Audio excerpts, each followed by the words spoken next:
যদি P/Q সমান 7:8 এবং Q/R সমান 12:7 হয়, তাহলে P/Q এর মান কত? অপশন এ হচ্ছে 3/4, অপশন বি হচ্ছে 7/12, অপশন সি হচ্ছে 8/7 এবং অপশন ডি হচ্ছে 3/2। চলো দেখি এই অঙ্কগুলো কী করে করবো। আমাদের বের করতে বলেছে পি আর কিউ এর মানটা, তাহলে আমরা এখানে লিখবো, এখানে একটা শর্ট ট্রিক্স আছে, P/Q/R। ঠিক আছে, পি এর মান বলেছে 7, কিউ এর মান বলেছে 8।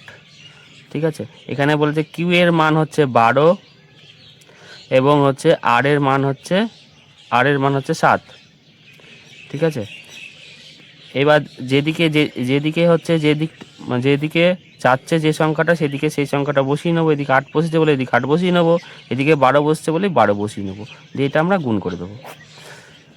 7 8 56, যেহেতু আমাদের দুটো মান বের করছে, পি আর কিউটা বের করবো। 7 8 56, 7 12 84। ঠিক আছে, তাহলে এটাকে আমরা লঘিষ্ঠ করে প্রকাশ করব।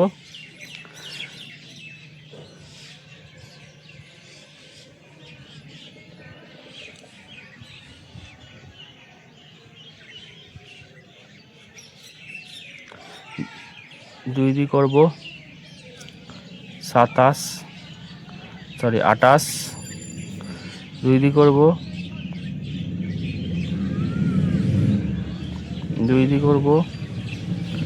দুই দিয়ে করব 3 দিয়ে করব 7, 2 দিয়ে করব। তাহলে এখানে সঠিক উত্তর হলো অপশন ডি।